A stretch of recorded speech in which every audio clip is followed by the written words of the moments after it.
Yeah, Happy New Year. All right, let's gather our minds here as we usually do. Bring your attention to your breath until you hear from me again, please.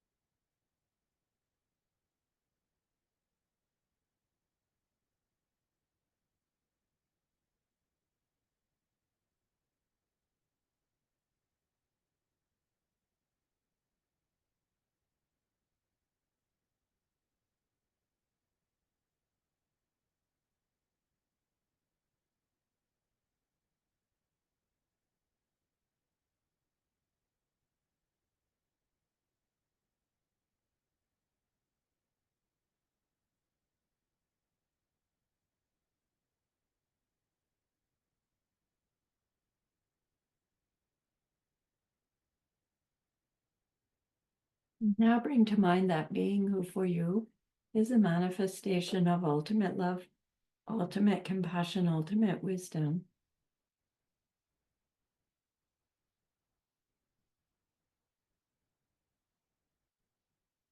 And see them there with you, gazing at you with their unconditional love for you, smiling at you with their holy great compassion, their wisdom radiating from them, that beautiful golden glow encompassing you in its light.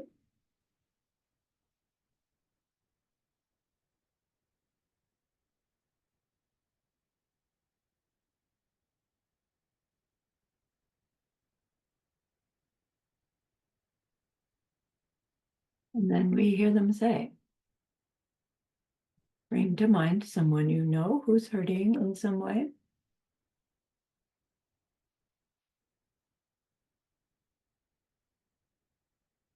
Feel how much you would like to be able to help them.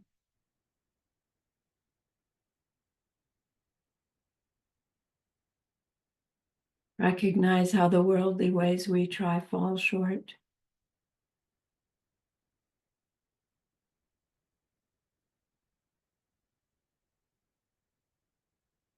How wonderful it will be when we can also help them in some deep and ultimate way, a way through which they will go on to stop their distress forever.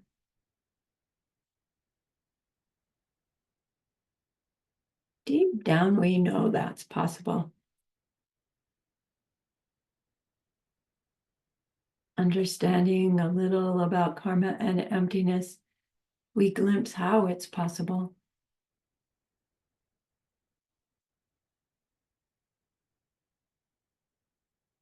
And so I invite you to grow that wish into a longing.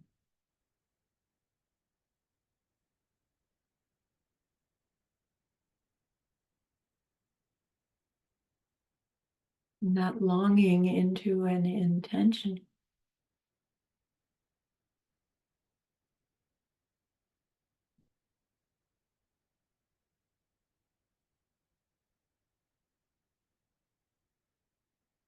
And with that intention, turn your mind back to your precious holy being. We know that they know what we need to know, what we need to learn yet, what we need to do yet, to become one who can help this other in this deep and ultimate way. And so we ask them, please teach us that.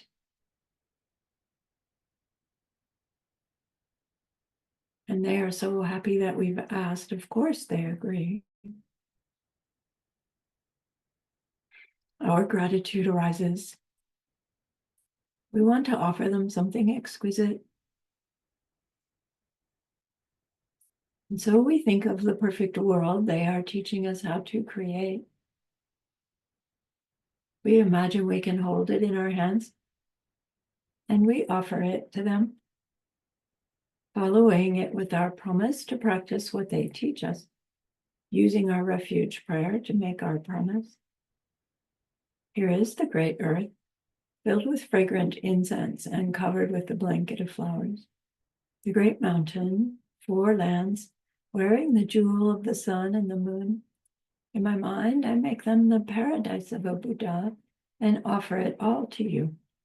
By this deed, may every living being experience the pure world. Idam Guru Ratna Mandala Kaunirya Tayami. I go for refuge until I am enlightened to the Buddha, the Dharma, and the highest community. Through the merit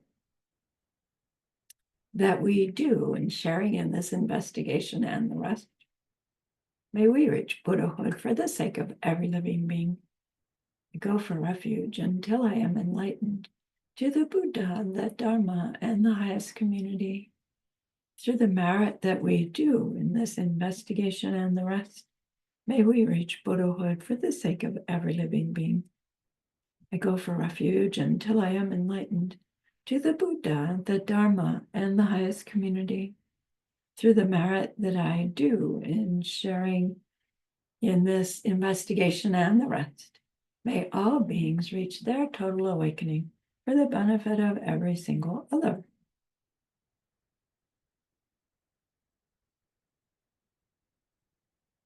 Oh, right then.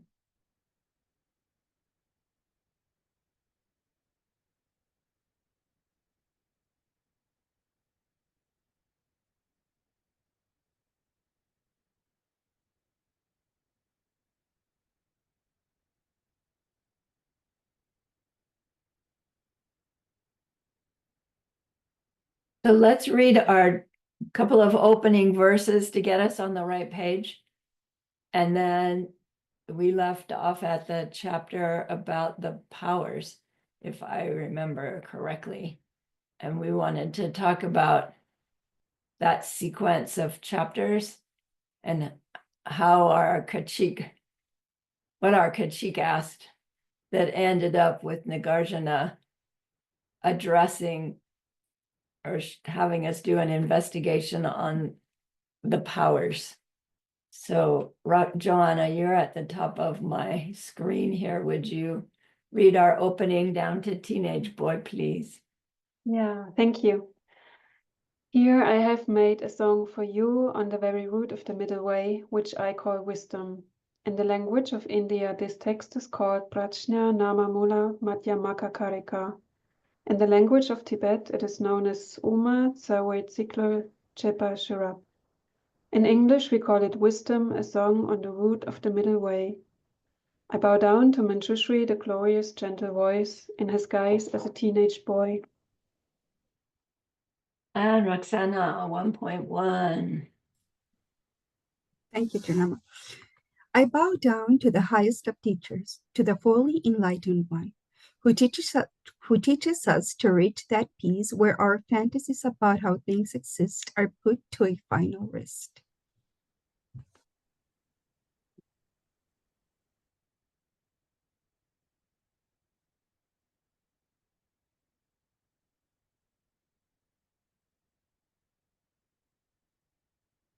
Janet, 1.2, please. I bow down to the one who taught us that things happen in dependence. Nothing ends, nothing begins, nothing stops, but nothing ever lasts forever. Nothing comes and nothing goes. No two things are different, nor are any two the same. Right. Things happen in dependence.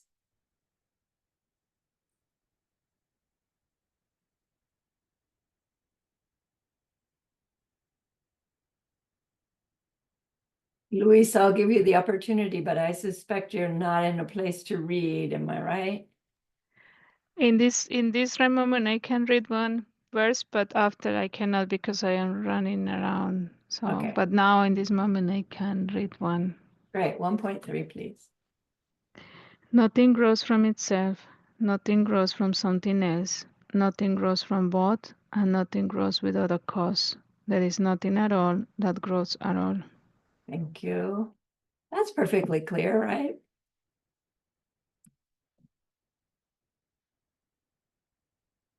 Things exist in dependence, but nothing grows from itself, nothing grows from something else, nothing grows from both, and nothing grows without a cause. Yeah, that doesn't throw us anymore, does it? What dependence do things depend on? Ripening results of our past behavior. Let's just impose the conclusion so that we can remember. So in this first chapter, if you recall, Nagarjuna goes on to review for us all the different ways that our ignorance believes that things exist in dependence on other things, meaning from all those different kinds of causes. And so he points out what are the different kinds of causes that we think are possible. And he points out that, there's a list of 4, and every kind of cause of every kind of thing has to come in one of those 4 kinds of causes, and there's no 5th kind. So that we can't agree with him that there are none of all of those kinds of causes, but there's some other kind of cause somewhere else. So first he goes through that. Then we spent that first chapter looking at why it must be true that none of those things that we call worldly causes can really be the actual cause. And we've learned, one analysis for that is, does that thing bring about the same result every single time? You have the circumstance of what we're calling the cause. Does it bring the same result? And of course, we see that they don't work like that. So something else must be going on. So we went through, it's quite a long chapter, all those questions he asked us about those things that we think cause other things.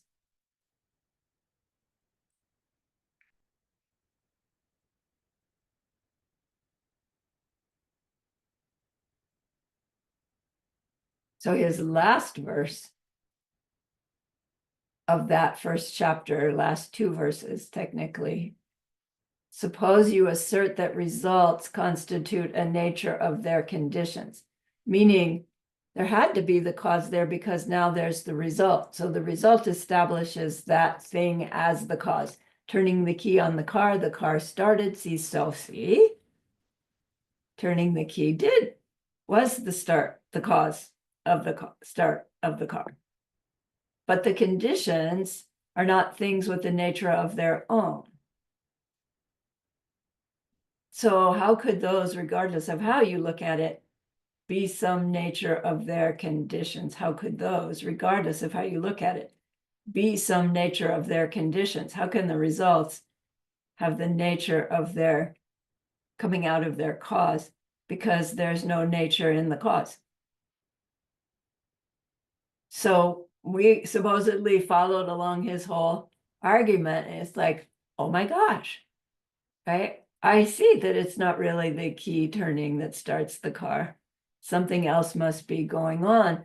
But our critique says, yeah, but Nagarjuna, I can't just sit in my car and rejoice about taking people places and have my car start. I do have to stick the key and turn it to get the car to start, even as I'm aware that that's not what really starts the car. It seems to me that's what we would say to him. We agree, but in real life, you have to have those causes and conditions, even if they aren't what really starts the car. You still have to have them. And he goes to analysis of going and coming, which I still think is peculiar that that's what he chose. Like, why didn't he go directly to things?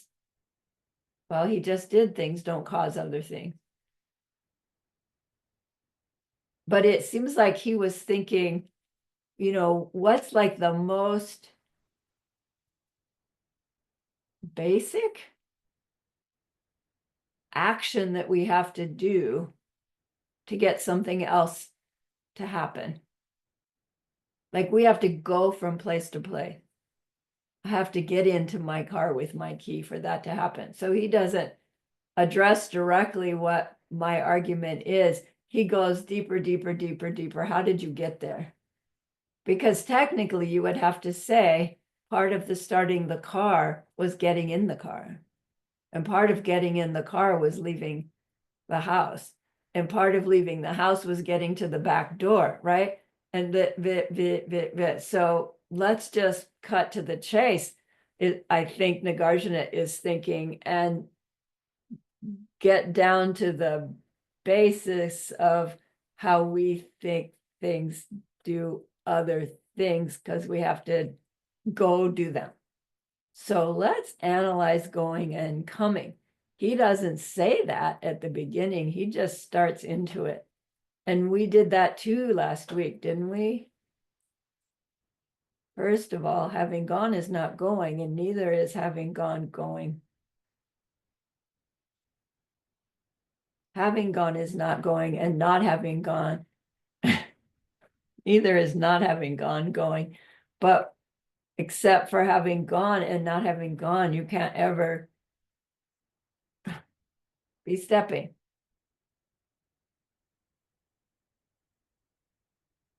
And we investigated that. Like we investigated it literally. At what point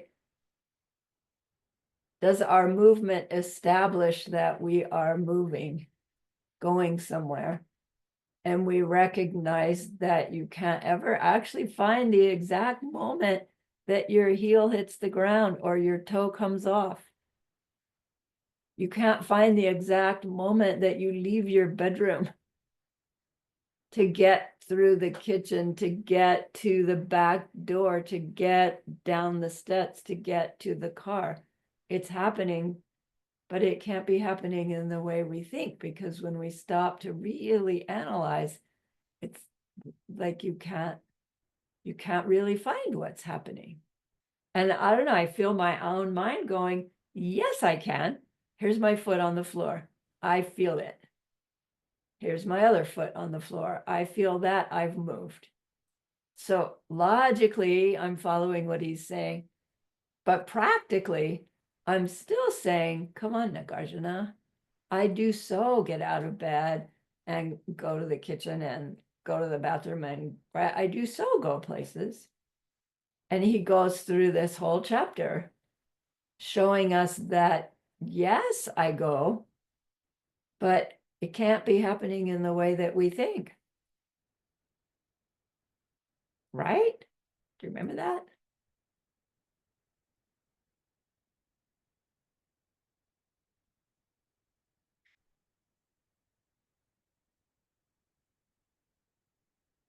So he has us look at it from the going and from the having gone, and even from the going back points of view, so that he leaves no stone unturned. Where's the end of this chapter?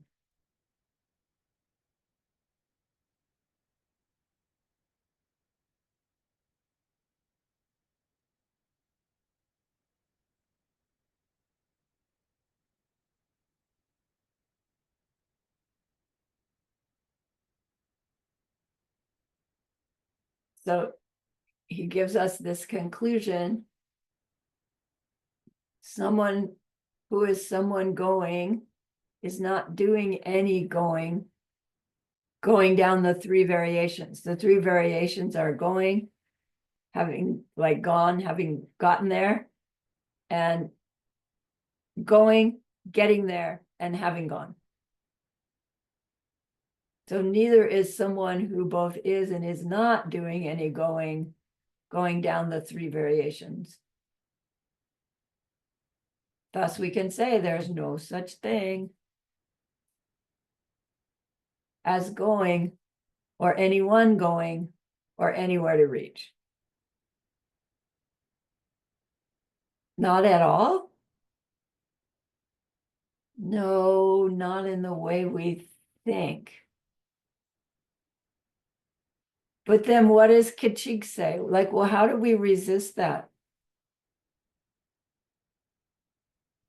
Yes, Joanna. I was thinking that I make experiences, so I make the experience. I see myself going. I hear my feet on the ground.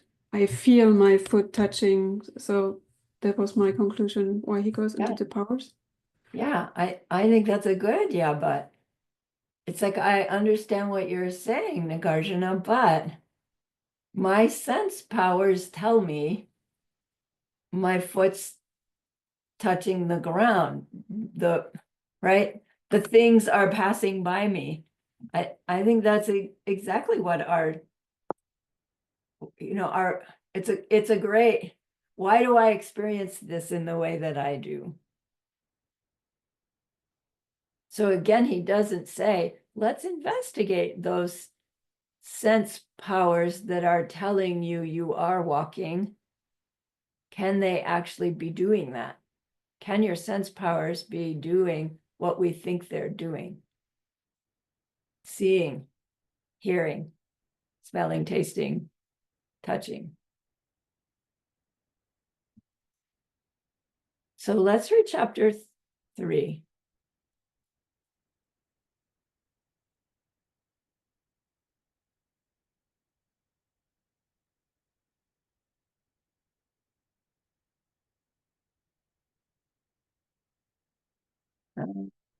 Sana, I think we were back to you.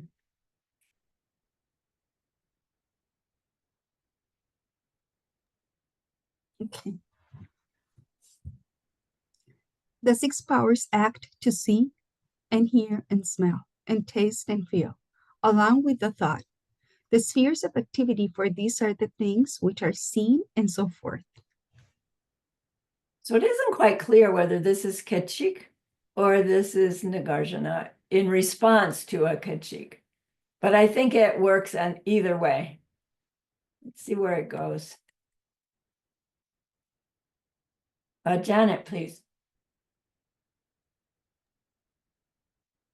The seeing is not something which could ever see its very own self. The two are not things which can see themselves. How then can they see others? Man, he just cuts to the quick, doesn't he? Because if we've just said, look, I see myself going somewhere, and that proves I go somewhere. It proves that going happens. That proves that when I go, I am a goer because I see it that way. And then he says, well, wait a minute. If seeing is happening,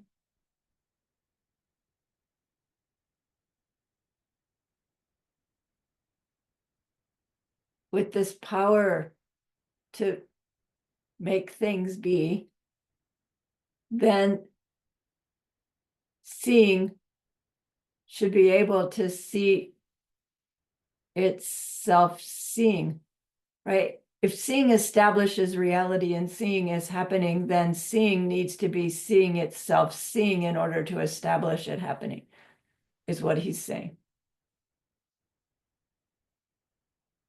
And, our mind goes, that's ridiculous. Seeing happens. You don't have to see yourself, seeing doesn't have to see itself seeing in order to be seeing, because we see all the time without our eyeball seeing itself. And Nagarjuna would say, that's my point, right? You think that's what's going on for real, in it from it, independent of any other factor. But it can't be happening the way we think, because if it did, your eyeball would be able to see itself. and it can't. So something else must be going on. It's not an obvious argument. I mean, it is an obvious argument, but it's not an acceptable argument. I don't know. I feel my own mind going, why does that prove anything? But if you really dig into it, it's like, okay, if the eyeball is seeing stuff independent of the stuff, it should be able to see itself, shouldn't it? Yes, Roxana, you had your hand up. Yes. Like the basic level here would be the awaring, be aware of the awaring happening. That's the most basic thing. Not like, not go deeper into what Nagarjuna is trying to say. Like in a basic level, just be aware of the of awaring happening. Like the watcher that we have. Or, and then from there, take it deeper to what Nagarjuna is trying to say in the 3 spheres of activities, for example, the spheres of activity. How is it happening? Like what seeds are ripening? Be aware of those seeds that are ripening, right? Or no? Correct. That's the punchline that he never actually says. He's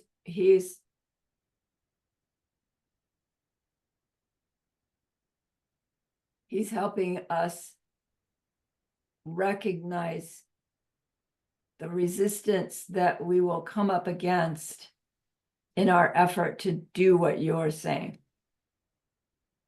So you're correct. The practice is to grow this ability to have this awareness of the 3 spheres of our experience, and with that awareness, bring forth the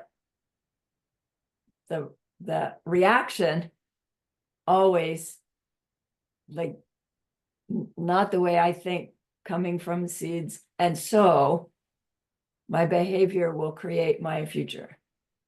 Right? So you're correct. And as we're in life, having our experiences, our seeds ripening include all these misperceptions about where my experiences are coming from and their actual own reality. So these chapters are trying to point out our gakchas at more and more subtle levels, so that when we apply our awareness of seeds ripening, we can recognize what our automatic belief is there that's not there. Yeah. So we can know the punchline, and we can make efforts to impose that wisdom.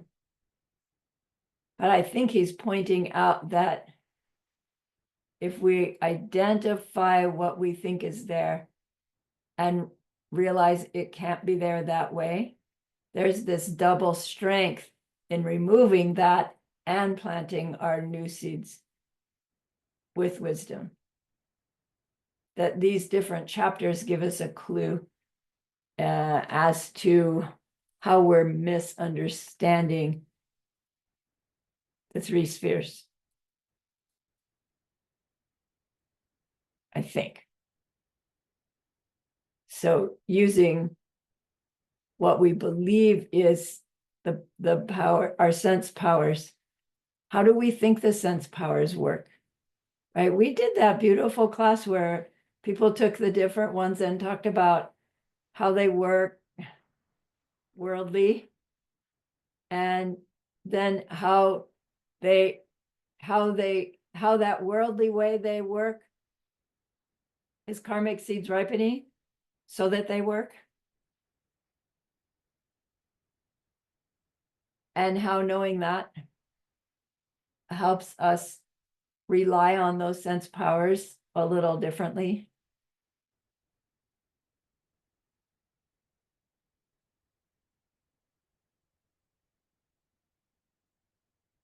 So we've said, but I experience myself going, and those sense powers tell me I'm going, I must be going. And he says, well, can we really rely on those sense powers for telling us something exists in the way that we experience them as existing, which always includes their identity, their quality in them? So if our eye has seeing in it, it doesn't depend on what it's seeing to see. And it's like we say, we don't believe that the eye doesn't depend on something else to see.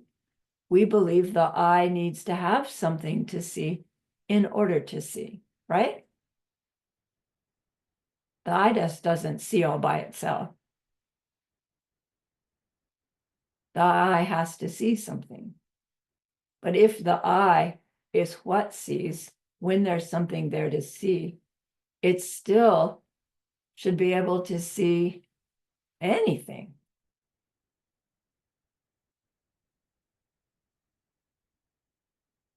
Like he's saying that that would include being able to see itself. I really personally, I don't get how that's such a profound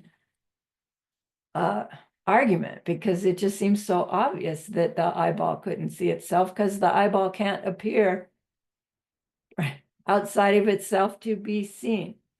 But I think his point would be, if the eyeball relies on something, an object to see, to be seeing, then the eye is not the source of seeing.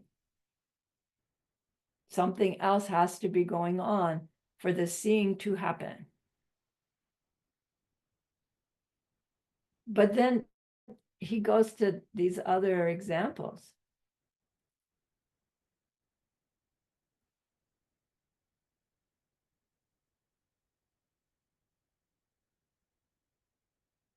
All right, where were we? Joanna, please. 3.3. Fire as an example to establish seeing is not something which can. Having gone or not gone or stepping down offers a reply to that one tied to seeing. So Arkachik must say, look, my eye does so see things, because see that fire over there? Proof, my eye sees things, Nagarjuna. And Nagarjuna says, look, that doesn't prove. To go to see the fire over there, the fire doesn't prove that we're seeing. Why not?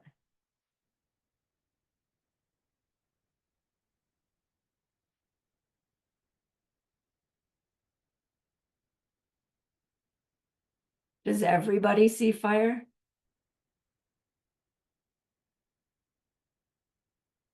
Well, then how is it that fire establishes that we're seeing fire? If fire establishes that we're seeing fire, then everybody would see fire, because fire would be in it and it would make others see it. So fire, to say fire is an example for seeing is not an example that establishes seeing. It in fact establishes not seeing at all. No, not seeing in the way that we think. Seeing coming from something else, not the eye itself, not the object.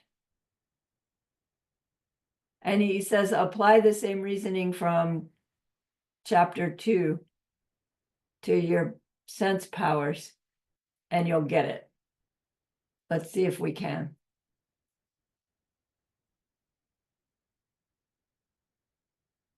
Roxana, please. Thank you. 3.4. At no time does it see, the very least bit. It is nothing that acts to see. How could this idea that something is an instrument or seeing is that it sees ever be correct? Let's go on. Janet, 5A and B, please. Seeing cannot in any way see, for one not seeing could never see. The explanation of the very same seeing allows us to understand the seer as well.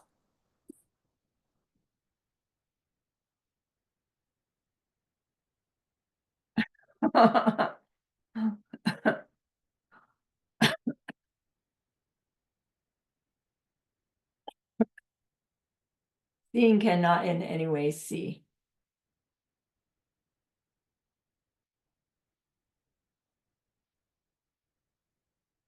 You know, usually when we say for one not seeing could never see, doesn't the for also mean because? Seeing cannot in any way see because someone not seeing could never see. Why is that a cause and effect statement? Is that really what he's trying to say?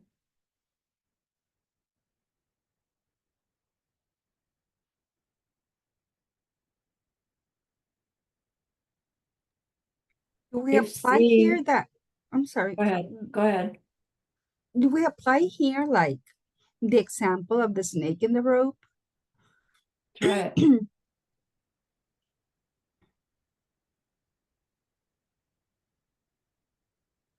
Explain for us. No, because for example, I'm seeing something. I should believe that Joanna, Janet, and you, dear Lama, were seeing the same thing, right? Right, So probably their screen is different from my screen in the right, same size and pixels and so on. So I have a vague idea that we're all seeing the same thing, listening to the same thing, right, but each one of us is interpreting depending on the ripening of our seeds. right, So things are going here in my mind. I'm trying to figure it out. And for sure, Janet and Joanna have the same thing right, going on in their mind that it's probably with different words. Probably Joanna is reading in her mother tongue, and Janet, she's just trying to figure out, oh, this from this chapter, I understand this. Oh, I have this material aside and I'm reading it so I don't know. I'm just making conclusions here. right. So depending on the ripening of our seeds, we are seeing different things Correct. Correct. and interpreting those different things. Right. Which means that our seeing isn't happening in the way we think. Right. And if it did happen in the way we think, as in, because I have an eye that's open, it's seeing. He says, if, implying, if you have an eyeball that's open, it would be seeing. You can't get the for the one not seeing could never see. If you had an eyeball open, you could never not see. If seeing happens with some nature of its own, and you have all the circumstances for seeing, you could never not see. But can we, I don't know, it seems to me like if you have an open eye that's functioning, you are seeing something, right? Information's coming in. You may not be seeing an object necessarily, but as long as your eye is open and there's light, oh, there, your eye's going to see something. And Nagarjuna says not true. So yes, Janet.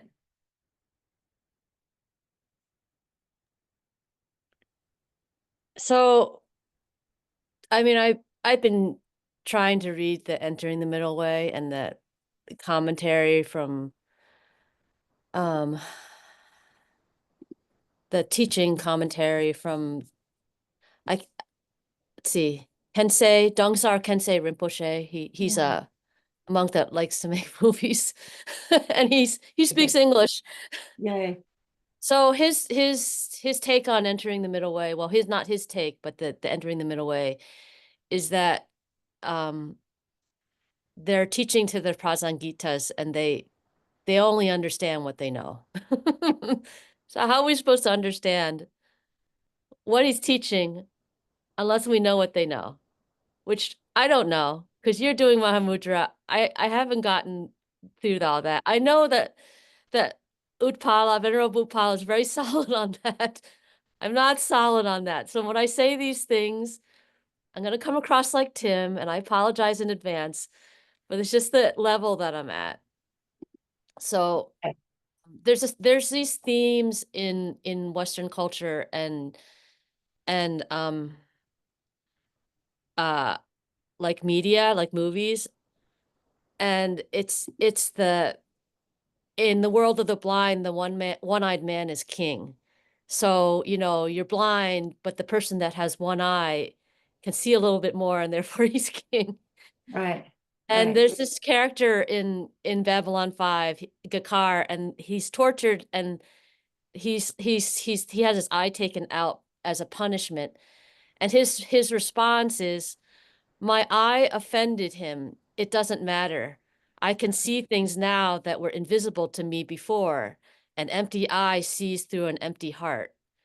The empty eye sees through an empty heart." Yeah. And then in the movie The Matrix, which Tim really loves, Neo was blinded at the end, but he could still see. He could always see. But when he was blinded, he realized that he could see. So there's something about this image that I think is addressing the prasanjikas and seeing. Right. But I don't know what Exactly. it is. I don't know what it Yay. is because all this metaphor, this thing. I think that because I was singing "Already Gone" to you, the second chapter, "Already Gone" means the seventh bhumi, that you've already gone, and so they're addressing that. But we've skipped ahead to chapter 3 now, so I'm trying to stay focused with everyone. And this thing with seeing has something to do with seeing through an empty heart, or seeing, if you're a leader, you see what you need to do to help people. You could see what you do to help the next person. You could, this is part of the path of being on your boomies. Yes. But it doesn't have to do necessarily with your eye, this seeing thing. And Yes. then when you lose one of your eyes, you might even train yourself to see. That's there's a TV show called The Game of Thrones, and Arya has her vision taken away, and then she has it given back. But when she has it taken away, she can see things in a different way. Maybe not more, but in a different way.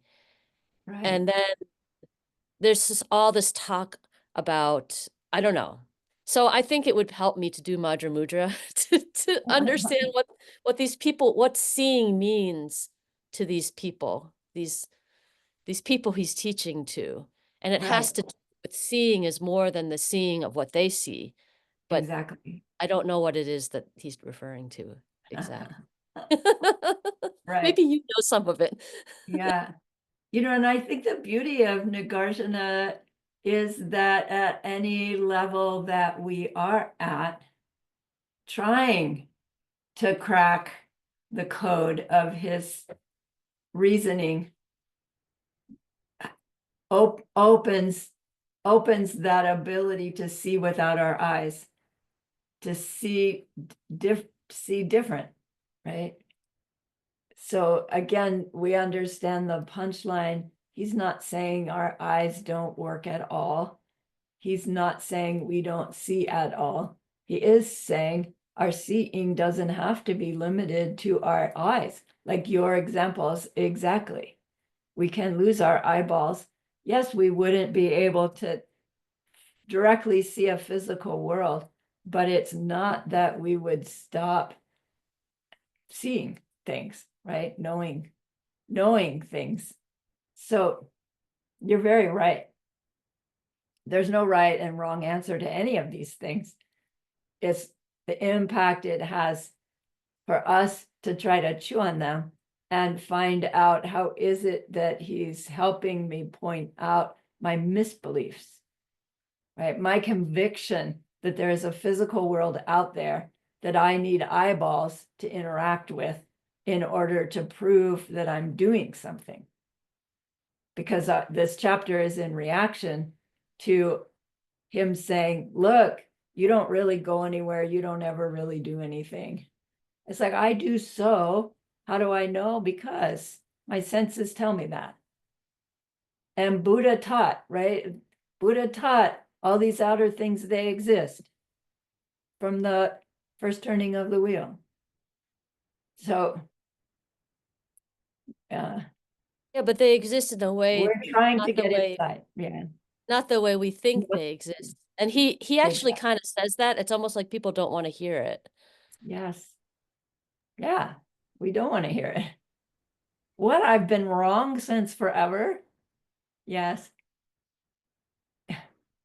Let that sink in. I've never had a correct perception. Yes. Who wants to be wrong? There's some deep-seated ego thing. I'm not wrong.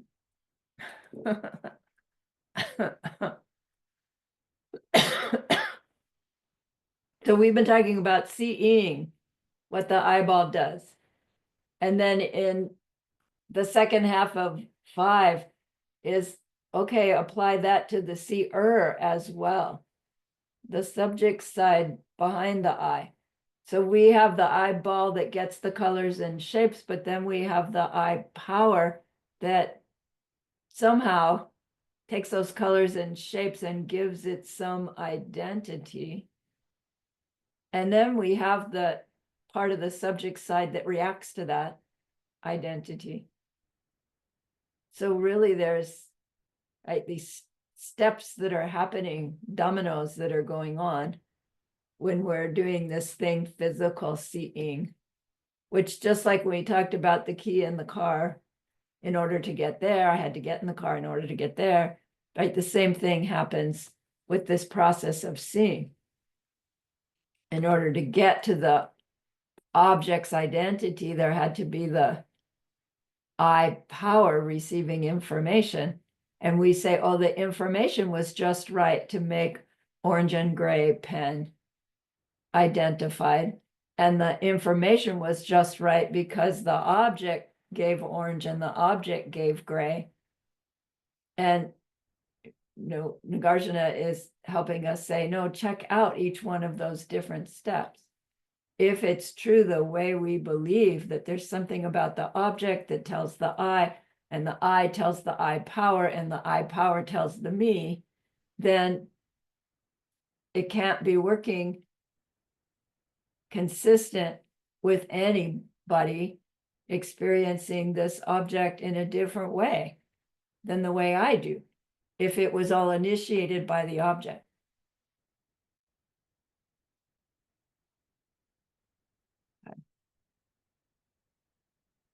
Same with the seer. Let's keep going. For any one of us, any one of these verses could be the one that goes, oh, I see what he's saying. And then all the rest of it falls into place for an instant or two, or hopefully a little bit longer. Because we've studied all this. We should be able to read this chapter and go, oh yeah, that's what he's talking about. But every time I read it, it's like, wait, what? I go through it again and again. So shall we go on? 3.6, Joanna. It cannot be that there is a seer where it is not relinquished, Neither can there be once the seeing has been relinquished. I don't really understand that either. Relinquish means given up. So you see the pen, and then you move on to something else. Then you see the whatever this thing is, the mouse. Not a mouse, but you know what I mean. And then it goes from this to the next to the next. So we get a thing that we've seen, and then it gets relinquished to see another thing. So is it there for a fraction of a moment before it's relinquished? Is there a whole thing there for an instant? Or can you ever find the moment that the thing you're seeing is actually there? You know, once the image is gone, you're not seeing it. But when the image is there, we're seeing it. But it has to be this instant, this instant, this instant. Let's see what 16b or 6b says.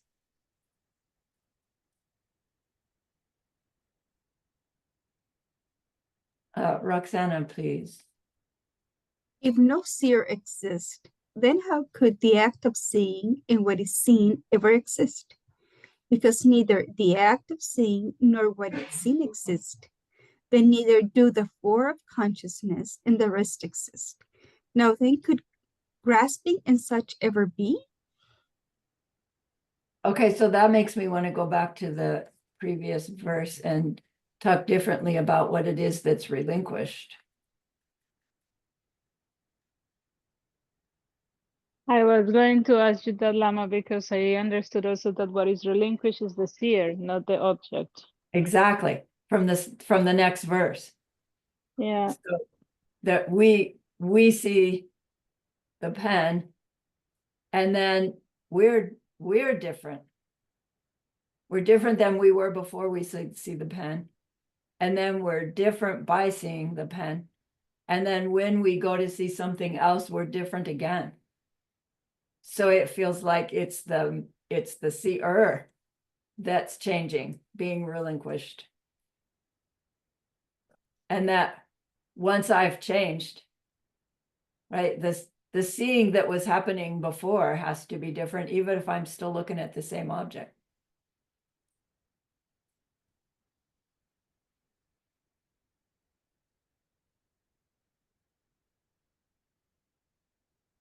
Which, does that establish that no seer exists?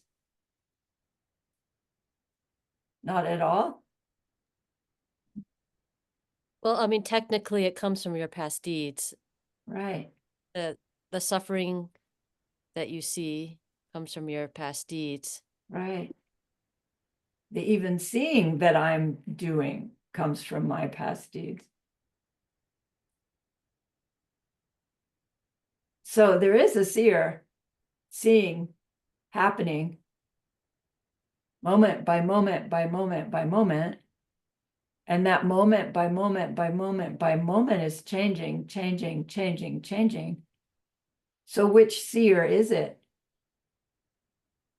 that's there, that's doing the seeing? This one or that one?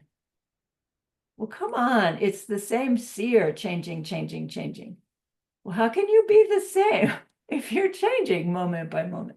Well, I don't change into Bob and then Judy and then, right? I'm always this subject side. But if I'm never the same 2 moments in a row, how can I really say that?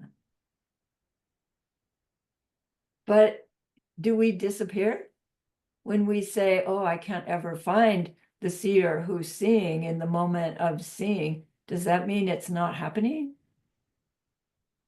No, it is happening. Just not the way we think. How do we think? We think there's a me, and me has eyeballs and eye power and objects to see, and so I see. And I see those things with their qualities in them, and when they're nice, I want them, and when they're not nice, I don't want them. And when I reach out to pick up the pen, that's what makes me have a pen, right? Those are all the ways that we think things happen. That he's helping us recognize that they don't happen in that way. Is he ever saying they don't happen at all? No, that would be ridiculous. I pick up a pen. I'm holding it. I'm using it. It is happening.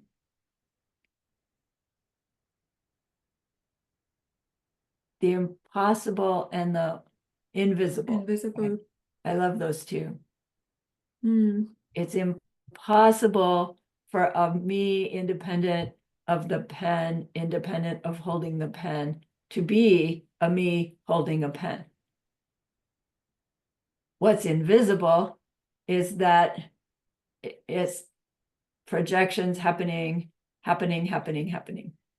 Mine for me and yours for you, and it all works by way of kindness. Like, look what my kindness is showing me now, which he never really talks about. Thank goodness we have at least the punchline to impose. Whether we fully understand the punchline or not, I don't know.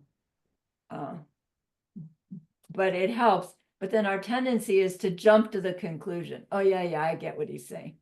And then we miss an opportunity to dig in and get a deep aha that hopefully will stick for a little while. If no seer exists, then how can the act of seeing?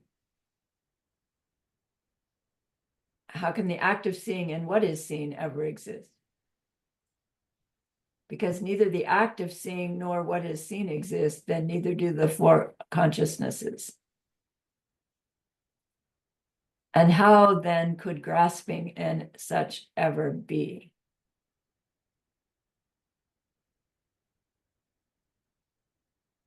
Why do we grasp to things? Grasp to things as self-existent. Not just I want, I don't want, not that kind of grasping, but holding that the object has its own nature. My eyeball has its own nature. My eye power has its own nature. My me has its own nature. If we don't believe in own natures, right, that would be no grasping. Is that the end of his chapter? Yes, Luisa. Lama, it occurs to me in the last time, because of my situation at work and so, that the problem with the gap, right? Like we see things happening, or like, for example, at work, I see colleagues, peers who have some specific way of handling situations, and they seem to succeed, meaning it seems to be working, and everybody's saying, but look, this person does this trick in the system, or steals the projects from others, and this is why he doesn't have to let go people. So we all should do the same. And then it's difficult to argue with that, because it really looks like that, and has been like that for years, at least for this specific situation, right? So I was just thinking, is there a way? Because at the end, the grasping is based on that. Like, yeah, I also fall into that. Maybe I should do the same now, because I am under pressure, and then I should get results faster. But then, is there a way to plant seeds where you would you reduce the gap? You know what I mean? Like, have you thought about that? Like, if I can plant seeds for reducing the gap, like, or so that I don't know, like I am more aware of, or Right. I don't fall in that trap of Yeah.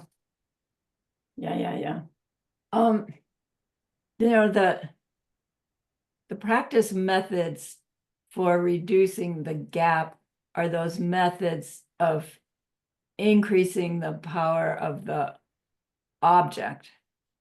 So from sutra level, you you do your deeds towards powerful karmic objects, you do them repeatedly, you do them with a high intention. And then from diamond way level, so sutra way then would say, okay, the powerful object is the teacher, the parents, you know, anyone who's helped you in any way, anybody who's in dire need. And then that means you're limited in your powerful karma making according to the situation. And then Diamond Way says, well, given the fact that every other has no nature of their own, the way we see them is forced on us by our seeds ripening, but our seeds, if they were better, could be ripening us perceiving this being as an already enlightened being or an emanation of one. And so if I interact with them as if they are this angel emanating to me, everybody can be a powerful karmic object. And that means everything I do, both kind and unkind, becomes planted as a more powerful karmic seed. And that increases the strength of those seeds and seeds like them, and theoretically ripens things faster and sooner, which is mostly the secret to Tantra being faster. But then you also get vows and getting initiation, you get certain seeds planted in your mind and etc. So there's a little more to it than that. So, you know, one way is to try very hard to see all these different beings that you interact with as angels, and everything you do towards them is offering to them. And you then are changing your seeds from giving and doing to making offerings everywhere. And that's more powerful seeds than just giving. However,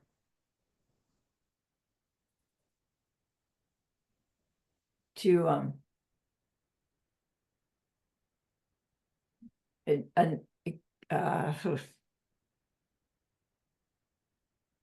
another suggestion would be,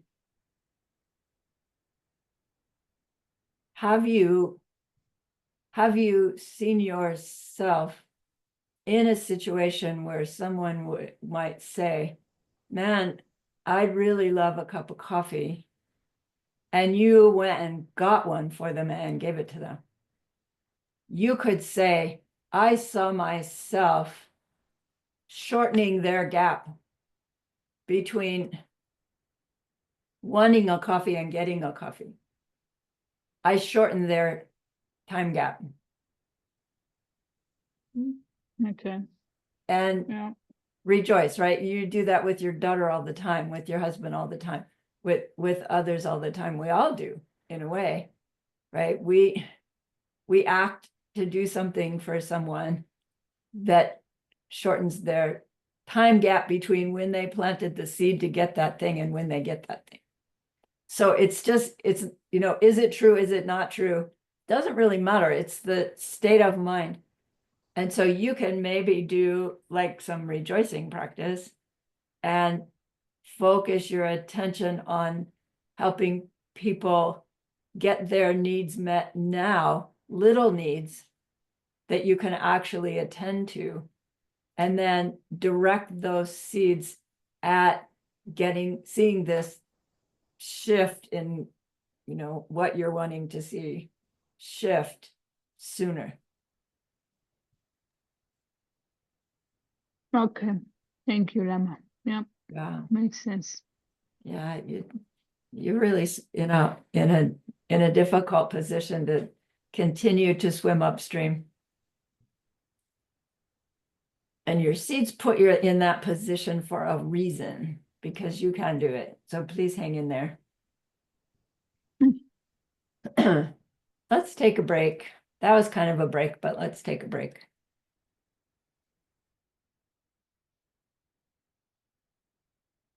I'm pausing the recording.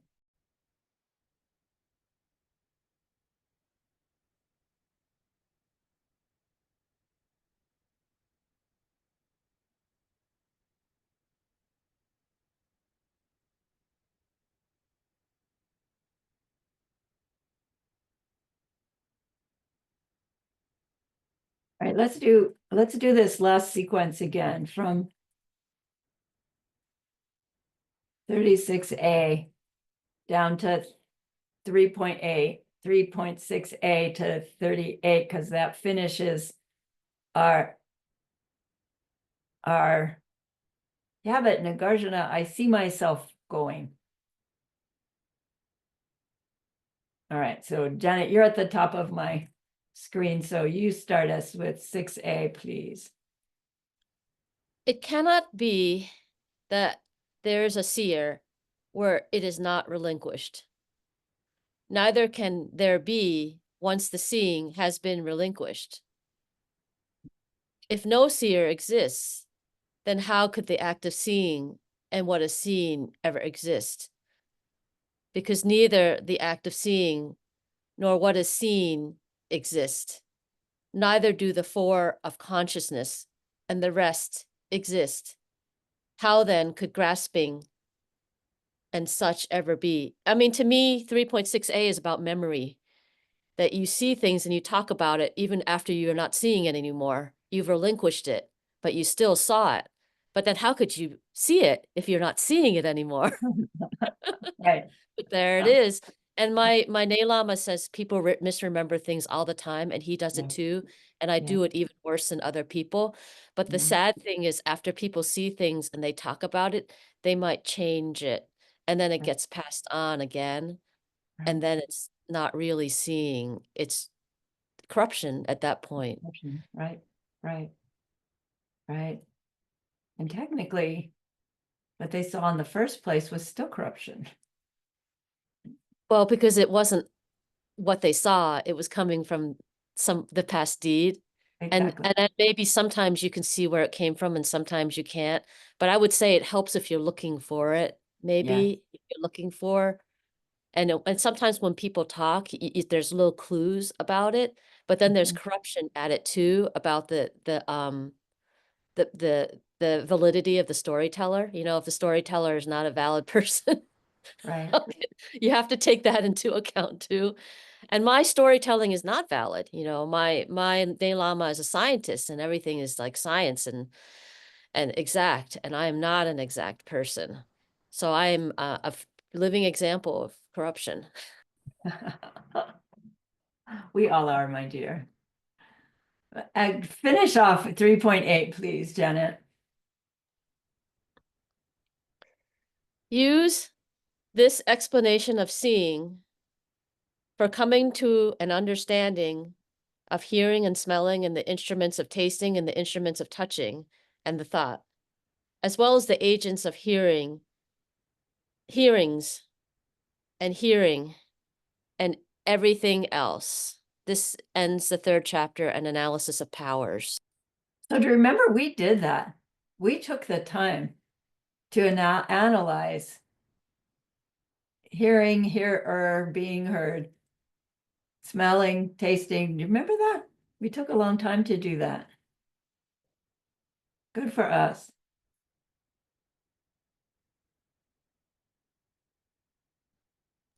So the So- bottom line, I'm sorry. So Go the ahead. bottom line here is how we internalize everything, what we see, what we smell, what we taste, is according to our karmic ripening, right? So what I see is how I internalize the information. I don't know what you mean. Everything's information. I think technically your past actions is how you internalize the information because you Right. want to protect it so badly. Right. My ripenings are the ones who are doing the show here. Right. Right. And every And ripening has a subject side, Mhm. an object side, and an interaction between. So when we are seeing, we have a seer, we have a seen, and we have a seeing happening. Right. And so Nagarjuna is always saying, investigate each one of those to find how we believe that each one must have some nature of its own in order for this interaction to be happening. And when we go looking for the thing that is the thing that's doing what we believe it's doing, and we can't find it, we come to the conclusion, oh, it's not happening in the way I think, as these three separate events coming together. And yet it's still happening, so something else must be going on. And again, fortunately, we have the ability to put on the punchline, which is seeing happening is ripening into this experience right now, which is valid because I'm not drunk, I'm not high, but isn't happening in the way I used to think. So in order to come to that full conclusion, we would always need to look at all three of those spheres in any of these arenas of the chapters that we're going to talk about. So when he says don't exist, the act of seeing doesn't exist, the other consciousnesses don't exist. Again, it's not that they don't exist at all. It's that their existence is this ripening happening. They don't exist. They're ones with their natures in them, from them, don't exist. But the experience is happening. And so we're trying to get that to be an automatic conclusion. When we read the words, this doesn't exist, that doesn't exist, what doesn't exist is the thing that's in it, from it, its own identity, doing what we believe it's doing. That's not possible. That really doesn't exist. But it never did. We just thought it did. Because we are seeing things. And so if Nagarjuna is talking to a non-prasangika, we're going to have this reaction. But Nagarjuna, I do see things. I do so see things. So where do we figure he's going to go? I've been.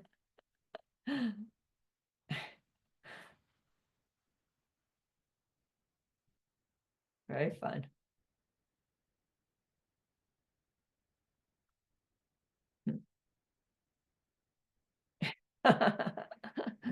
Doing the fin dance. So we just did this chapter where Nagarjuna is saying, you don't see things in the way you think. And then look where chapter 4 goes. He's talking about physical form. So our Kachik must have said, I do so see things, right? There is a world of physical form. Buddha said so. Like we're digging in our heels, Kachik. And Nagarjuna picks it up.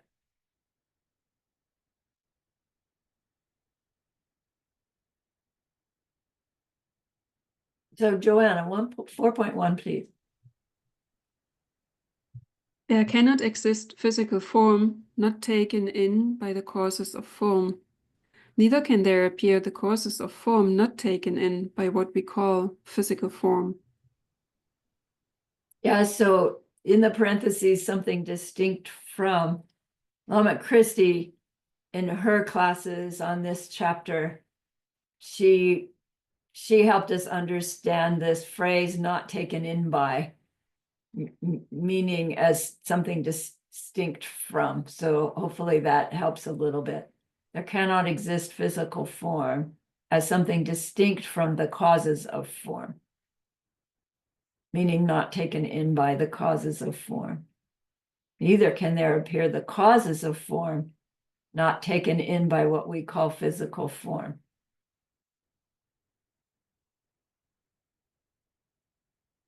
Yeah, to have physical form, it has to have causes. Wait, Nagarjuna, in the first chapter, you said there's no such thing as causes. Is that what he said in the first chapter? No. He said, what we think as causes aren't the real causes. And what do we, when we impose what we know to be true? Why do what we think as causes seem to be the causes for things?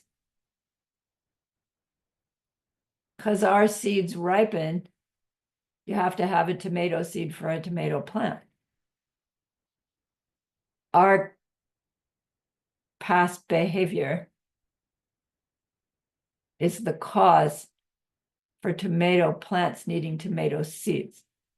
And so it's true, and so it works. But it doesn't work by something in the tomato seed making the tomato plant without the goodness ripening from the one who has that experience. Because if there was something in the tomato seed that makes the tomato plant, every tomato seed would make a tomato plant.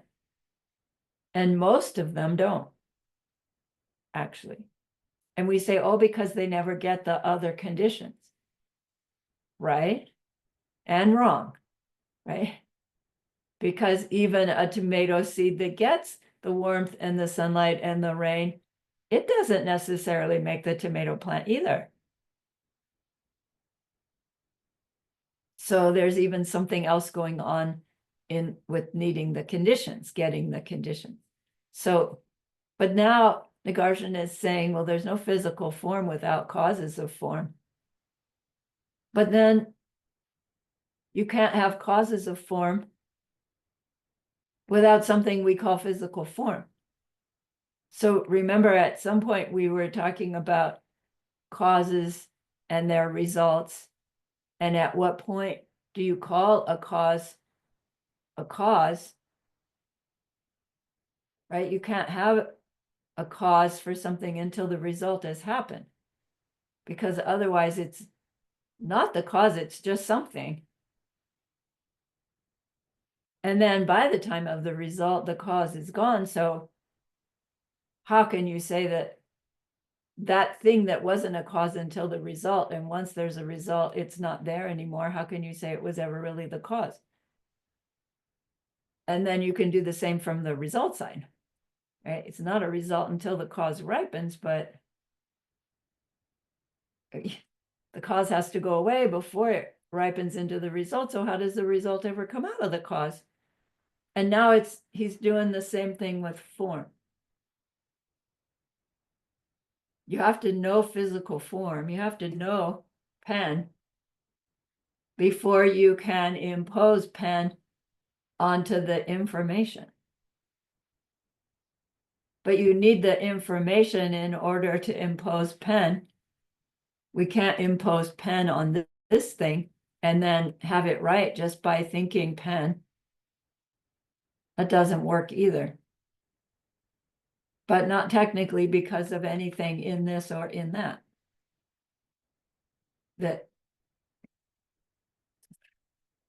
Let's go on.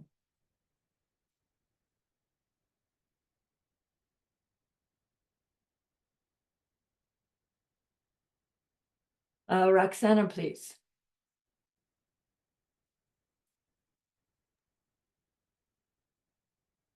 If form were not taken in by the causes of form, the form would have to be without any causes.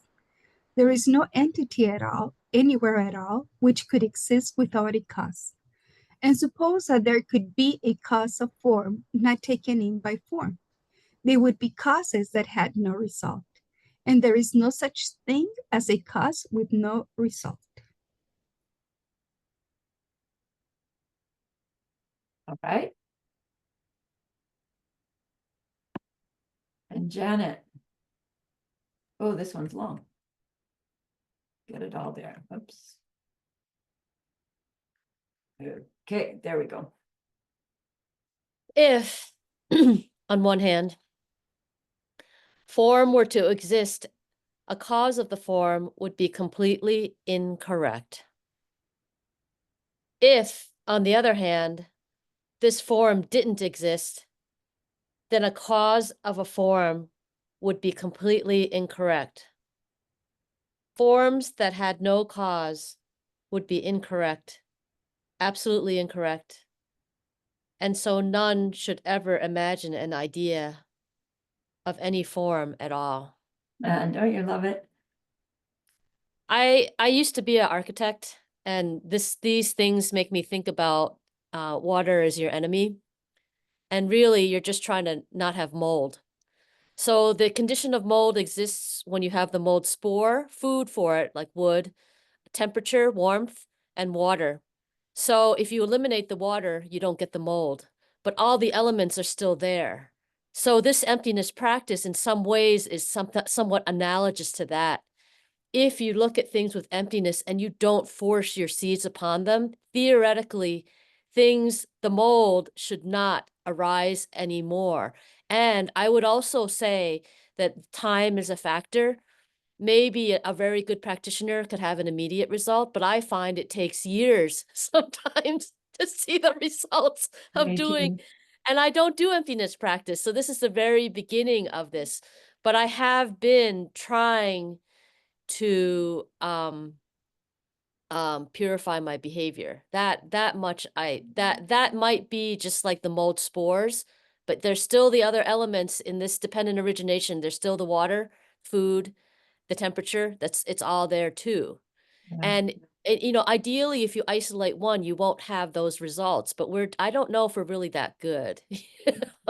So we're trying to isolate maybe two things: Right. our behaviors, our past seeds, our current seeds, and then the way we're looking at things in the moment. We might have a chance at all this. A Right. good chance. I think we have a good chance with you, Lama Sarani. Thank At you. all this. Confident. We're gonna get there. I'll keep And pushing. not projecting mold. All right.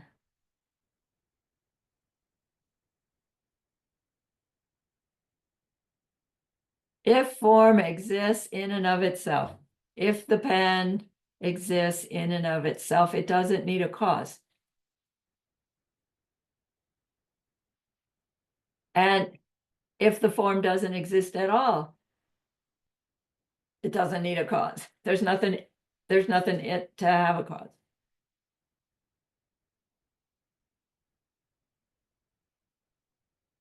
But forms that have no cause couldn't be here.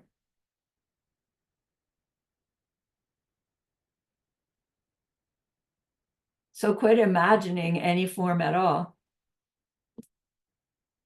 Are we imagining the pen? How can I write with an imagined pen? Here's an imagined pen. It doesn't write. Here's an imagined pen that does write. What's the difference?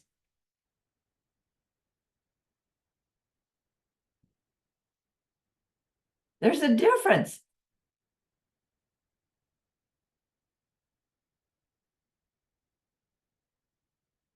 One has the courses and the other one doesn't have the courses to write. It? Doesn't have the courses to write. Not visibly write. You can write with that, but not visibly. Right. I don't have the causes for this thing to write. I do seem to have the causes for this thing to write.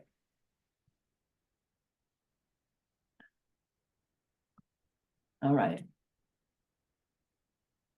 Don't imagine. So no one should ever imagine on an idea of any form at all in it from it.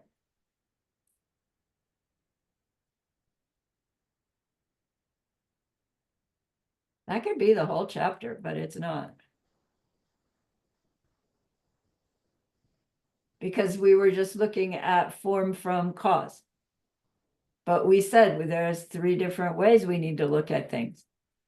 So 4.6, Joanna. It would be incorrect to say that results were similar to their causes. Neither would it be correct to say they were not similar to their causes. Yes, Luisa. Share question to the point before. So when we say if the pen is coming from its own side, then it doesn't have causes. It's because, I mean, even in the worldly way, because we think the pen is coming from the factory, right? So let me think, how can I express my doubt, my question? So what I'm trying to say is, why do you say if the pen is coming from its outside, it doesn't have causes? Because we don't believe that, even in the worldly way. You're right, we don't believe So, that. exactly. So this argument is difficult to how to say, to accept, because we don't believe there is a pen that is coming from its own side, in the sense of it has some material or like worldly causes in our ignorant thinking. And now what Nagarjuna is saying, there is no such a thing. I mean, there is no, the pen who is coming from his outside doesn't have causes. Then this is not an argument that any person could accept. You know what I mean? Right. Anyone who's not interested in investigating would not accept this. I agree with you. But someone who might say, look, it's not true that existing form wouldn't have a cause, because all existing form has to be made by something else. Pens come from pen factories. And Nagarjuna would then help us investigate the fact that a material thing has to come from a factory where they put that all the different parts together, also is something that doesn't have a cause in the way that we think of its causes, but does in fact happen, unique to each pen, unique to each person, unique to each result.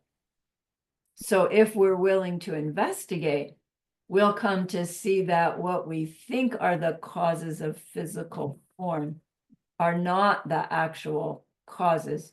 And as we're investigating that, I would surmise that we would come across this idea of to be self-existent, to have its identity in it, from it, that we are in fact holding that belief, even as we say, I understand it comes from the factory.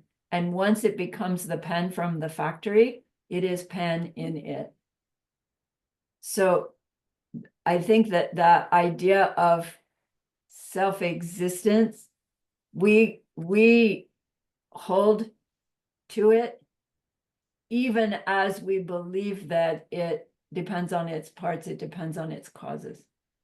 Like we have this, what's the word? Like irrational holding to the thing's identity and qualities are in it once it gets made, that now it's in it from it, which means there is nothing more that needs to sustain it.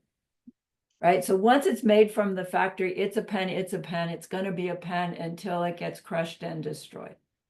And it's at that point that we're holding it to have its qualities and identity in it from its own side. Oh, okay. Yeah. Okay. Yeah. Thank you, Lam. Yeah.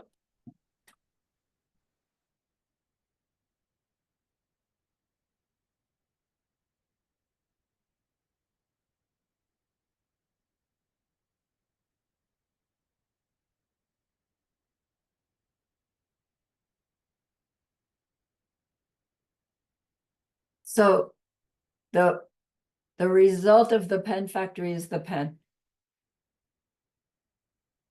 Is the pen similar to its causes.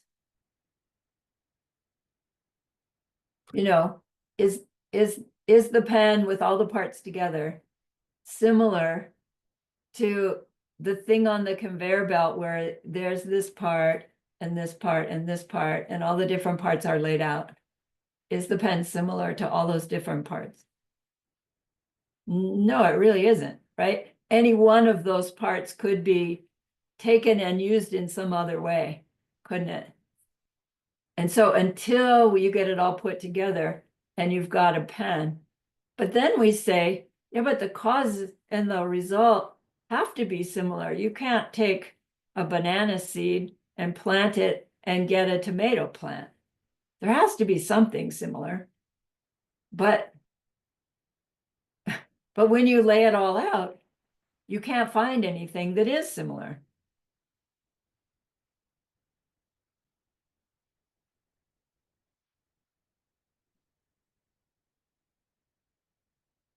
Lama Christie would always say,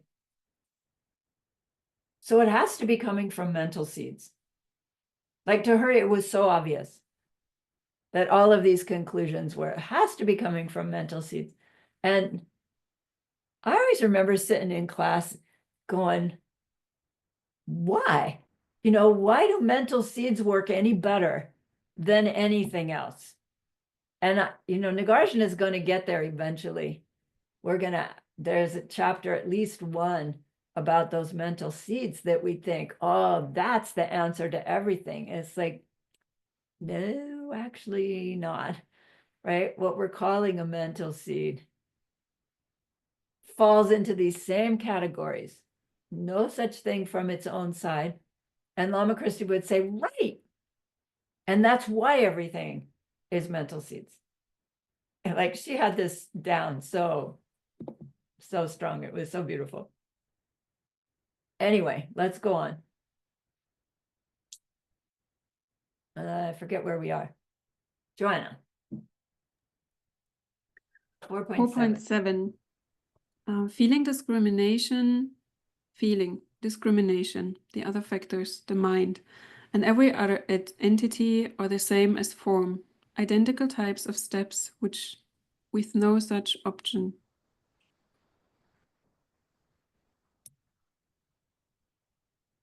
So we had said, I do so go places because I see myself going. And he said, yeah, let's check that out. And then at the end of that, we said, wait, I do so see things because I have this heap of form and it works. And he goes, okay, let's check that out. And now he says, and apply the checking out of physical form to your other heaps as well.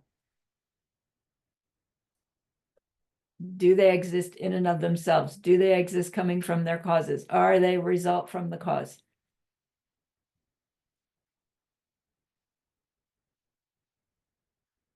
And we did that, didn't we? We took the time and we went back and investigated the different heaps. I think we did. Janet, 4.89. Can't quite get the whole thing on my screen. When someone has come and argued for emptiness, some may come and answer, but none of these represents a reply. It is exactly the same as the quality to prove. And when they make their explanation about simple emptiness, someone may make criticisms, and yet none of their criticisms are assigned. It's exactly the same as the quality to prove. Here ends the 4th chapter of wisdom and investigation of the parts of a person. Nice.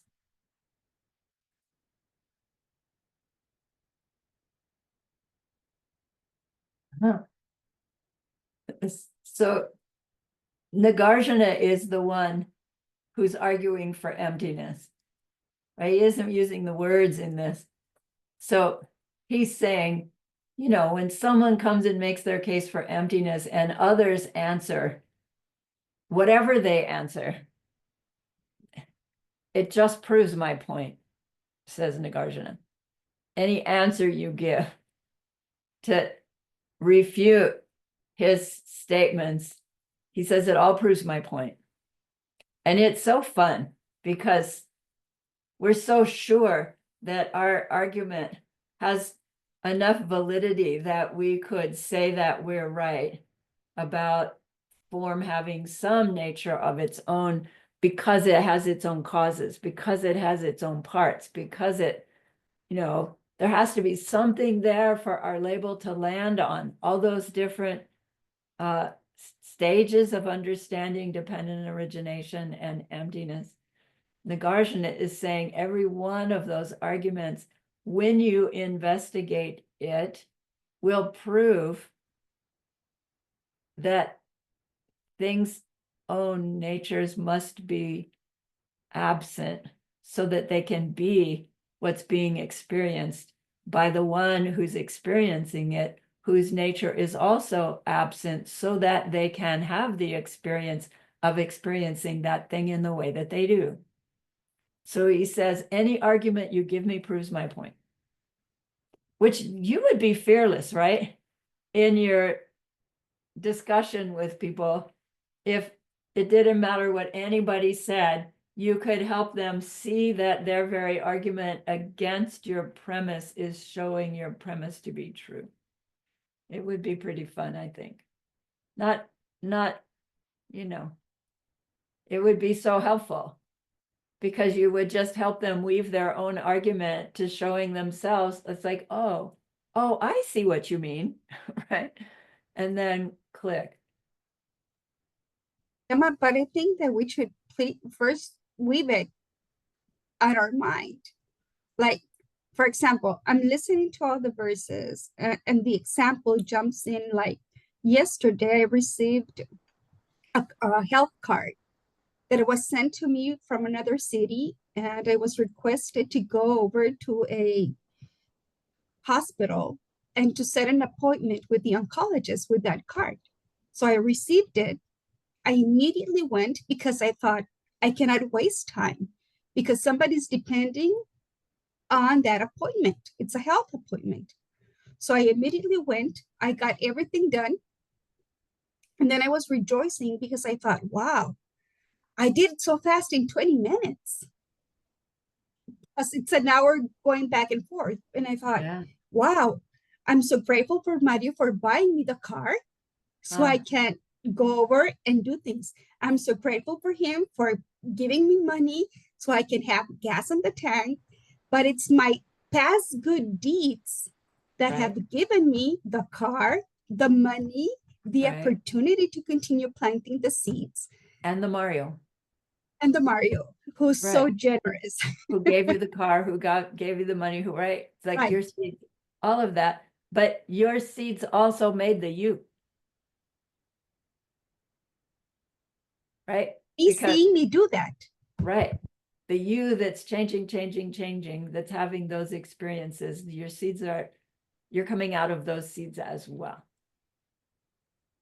So in trying, I'm trying, I always try to put in practice what you're teaching us, dear Lama, and what Arya Nagarjuna is trying to lead us here. So it's the information that is ripening at that precise present moment to make future ripenings with kindness and with the much better behavior, right? Because if I received it immediately. So I could have thought, oh, I'll do it tomorrow, not today, it's cold, or whatever, to postpone it. Or Right. So your choice to act in that way with seeds ripening, and you're seeing yourself act in that way as seeds planting. So seeds ripening and seeds planting is happening. Right. I'm going to say simultaneously, right? But I mean, I would get blasted on the debate ground for that, I think. But you can't separate the moment that something ripens and something is planted, right? We're aware of the happening, where every experience is a result. By experiencing the result, we're already planting seeds. So every result becomes a cause. So like it's happening so swiftly. And that's where dependent origination is. Right. The whole process, they give the term profound dependence. You know, dependent origination, emptiness, dependent origination, emptiness, but technically they're profound dependence. Right? Just look at it this way, the appearing side, look at it this way, the no self nature side. They're together always. That's wrongly stated because that means there's two different things together, but that's not. Anywhere there's one, there is the other. So that's the potential that we always talk about, right? Right. But it's not that there's this great potential I'm that then making it. everything comes out of. Right? There is the process, profound dependence happening constantly. And the emptiness side is the all potential, and the appearing side, right, is the happening.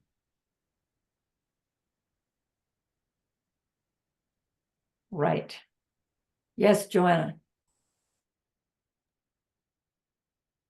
I'm still sticking in this example that Luisa gave us with the colleague that, you know, is having a conventional solution that seems to work every time. Yeah. And then if Arya Nagarjuna says, they would give it to us as an opposite argument, right? So this is working every time. And then we say, proves my point. And it's just a deadlock. There's like, he's saying, this is the solution, this is always working, so we have to do it that way. And we would say, no, it's not. So you actually prove my point. I'm just kidding. Yeah, it's hard that because he's seeing it so clearly that it's Luisa's seeds to see this guy using a wrong method and getting a good result. Technically, I don't know. I was going to say technically it's a good thing. To see somebody get a good result is a good thing. To see them believe that acting in the way they do gives them the good result, that's a harmful thing. So it's this mixed bag of ripenings happening, and it's not gonna last. Right? Eventually, if that person is seeing himself do what others are seeing him do, those seeds are being planted in his mind. They are going to ripen on him in this life, maybe not. Right? So if we could impose seeds onto that person, we would understand, well, the fact that he gets good results is because he has seeds of having helped others be successful. So that means he has so many be successful seeds that anything he does ripens as success. Seems to work. Yeah. Right? There's So I somebody could else in the rejoice world in right that. now. Right. Yeah. But if in the process of what he does bringing him success, he's hurting people along the way, he's planting seeds for in his future sometime he be hurt by others in their efforts to make success. And, you know, it's going to happen this life or next, or future, anyway.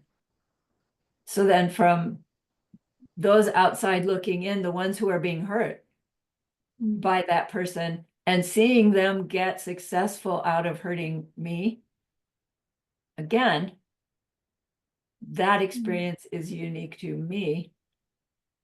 When I don't understand, I'm going to blame him for hurting me, and I'm going to try to interfere with his success. And that just further hurts me.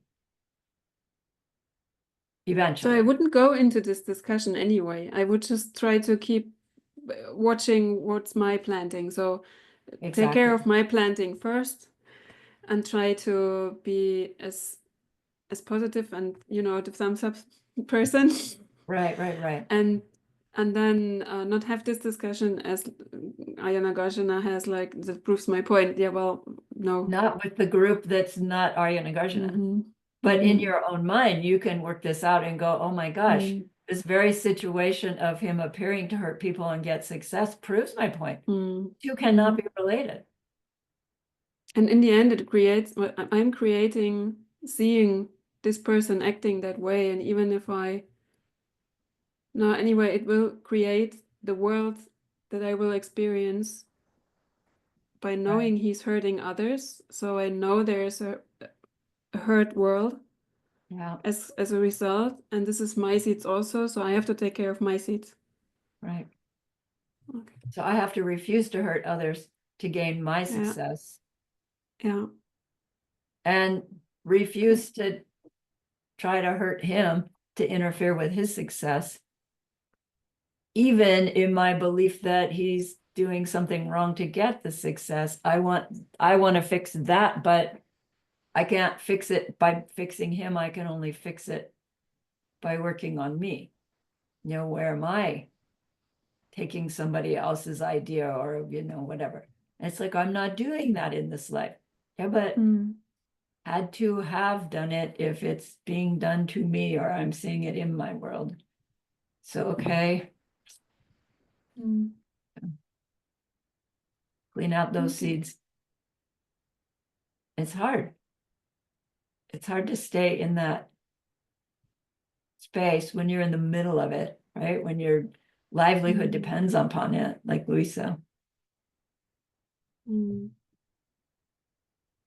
So it's a good thing to rejoice with that person and the successes that they have, and even trying to use some of the methods, but doing it in a way that is not harming. Right. Right. Okay. Thank you.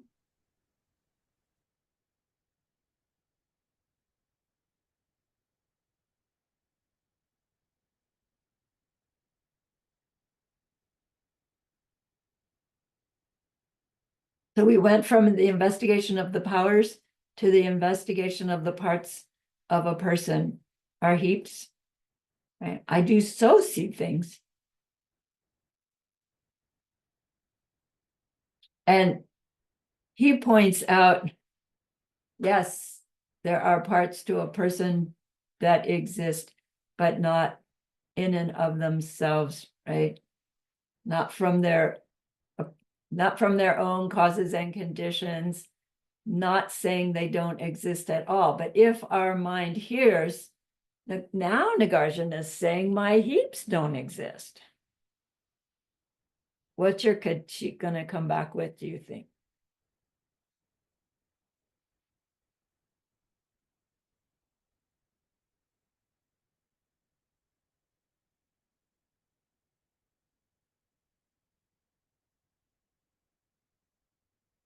I think chapter 5 is about the elements.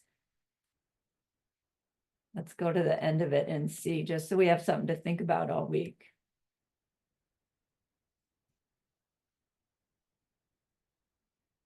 Yeah, investigation of the elements.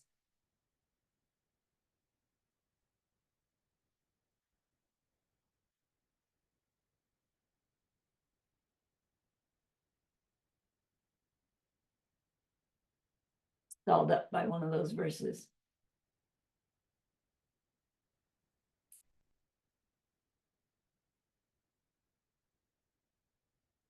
So Nagarjuna was using the heap of form to point out that our heap of form doesn't exist in the way that we think.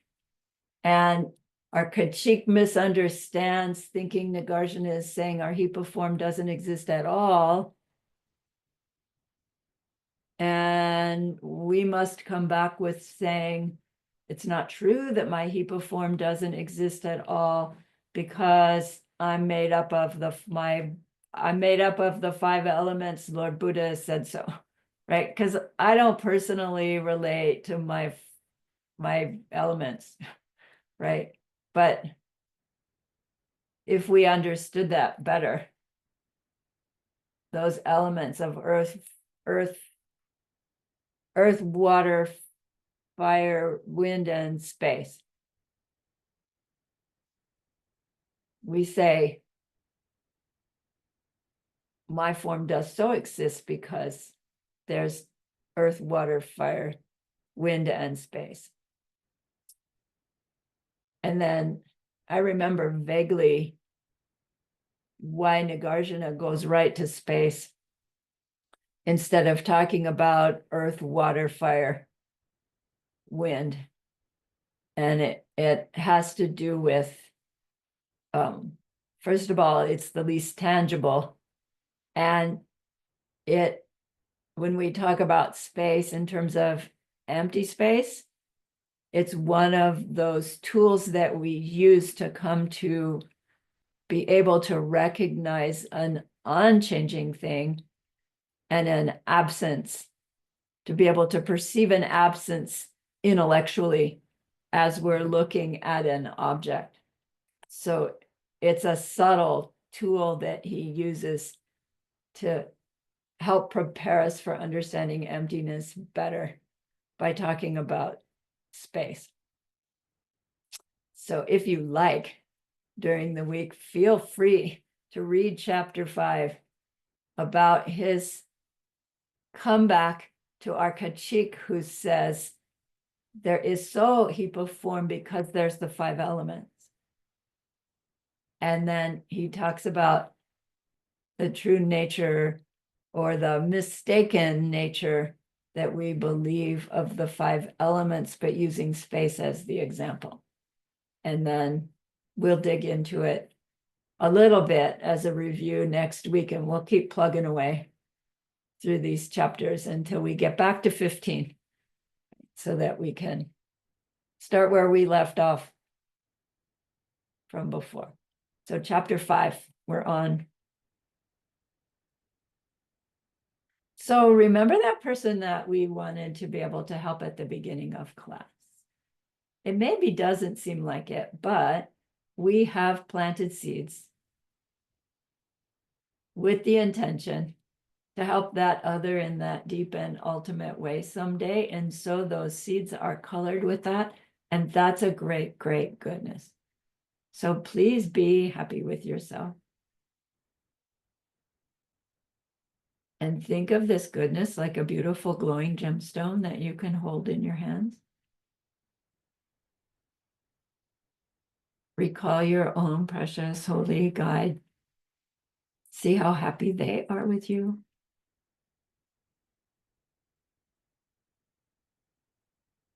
Feel your gratitude to them, your reliance upon them. Ask them to please stay close, to continue to guide you, help you, inspire you. And then offer them this gemstone of goodness. See them accept it and bless it. And they carry it with them right back into your heart. See them there, feel them there. Their love, their compassion, their wisdom. It feels so good. We want to keep it forever. And so we know to share it by the power of the goodness that we've just done. May all beings complete the collection of merit and wisdom, and thus gain the two ultimate bodies that merit and wisdom may. So use those 3 long exhales to share this goodness with that one person, to share it with everyone you love, to share it with every existing being everywhere. See them all filled with happiness, filled with the wisdom of loving kindness, shining it forth to others, and may it be so.